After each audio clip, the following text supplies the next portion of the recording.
আইসক্রিমের দাম নিয়ে বিক্রেতার সাথে ক্রেতার বাগবিতণ্ডা। এরপরে বাগবিতণ্ডায় মাত্রা এতটাই তীব্র রূপ নেয় যে পকেট থেকে ছুরি বের করে বিক্রেতার ওপর মামলা চালায় ক্রেতা।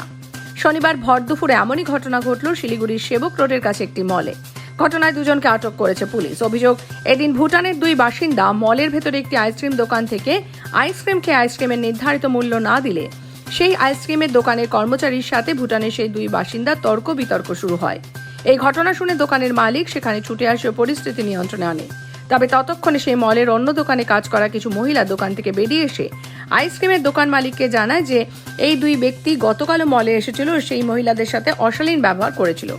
মহিলাদের এমন অভিযোগ পেয়ে দোকানের মালিক পুলিশকে পুরো বিষয়টি জানাতে চাইলে ঠিক ওই সময় দুই ভুটানের বাসিন্দাদের মধ্যে একজন পকেট থেকে একটি ছুরি বের করে আইসক্রিমের দোকানের মালিকের ওপর হামলা চালাতে গেলে সেই সময় দোকান মালিককে বাঁচাতে গিয়ে চাকুর হামলায় গলায় গুরুতর আঘাত পায় দোকানের এক কর্মচারী। এরপর তড়িঘড়ি দোকানের আহত কর্মচারীকে চিকিৎসার জন্য একটি বেসরকারি নার্সিংহোমে নিয়ে যাওয়া হয় ও ঘটনায় খবর দেওয়া হয় শিলিগুড়ি মেট্রোপলিটন পুলিশের ভক্তিনগর থানার পুলিশকে।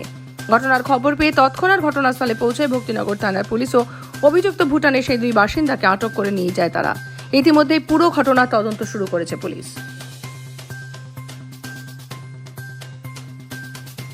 5টা পড়েছে। 5টা মানে কি মূল ঝগমেলার স্রোতটা কিসের জন্য? স্রোতটা হচ্ছে আমাদের স্টাফ, যেটা ফুডকোর্টের স্টাফকে একটু খারাপ ব্যবহার করেছে।